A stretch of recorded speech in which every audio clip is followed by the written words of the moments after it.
Good morning and welcome back to Prime of Midlife.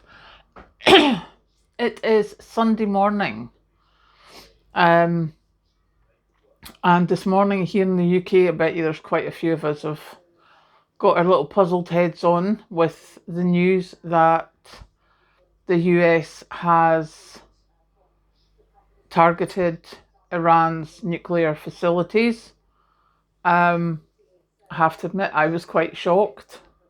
Weirdly enough, Kathleen's gone to work, I got up to take the dog out, and we were on our way back. And there's a certain place where we cross the road, and the house that we were walking towards had breaking news on the TV. The TV faces towards the window. And I managed to read the headline of, strikes on Iran. So we came back at speed. And yeah, it's really quite shocking. I am hopeful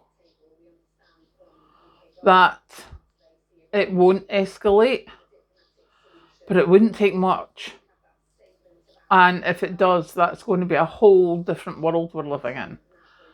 So, I mean, I could speculate, I could say this could happen, that could happen. There are so many things that could happen. Um, I am ever hopeful that it won't be as bad as my brain is going for at the moment, but realistically, I mean, but don't get me wrong, I read headlines. I don't go into it. But looking at it from where I'm sitting at the moment, it's like a dick swinging competition. It really is. And who's going to blink first? And my guns are bigger than your guns. And I think that's so sad because there's people's lives involved. And there could be many more people's lives involved.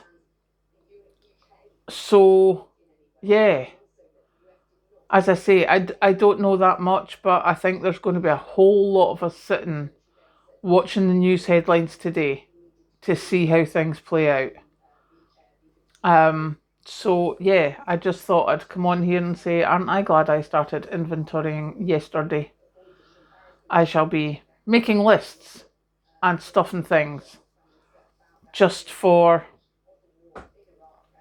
if there's trade routes happening or things like that. But I mean, really, it's not going to change my day to day life or our day to day life immediately. I'm hoping that it never changes our day to day life. Well, not never, that it doesn't impact our day to day life, but it's certainly something to keep an eye on. So, yeah, I just thought I'd come on this morning and go, wasn't expecting that when I got up this morning. And, it's making me a bit jumpy. So, I am going to go and have another cup of tea and keep an eye on the headlines. Catch you later.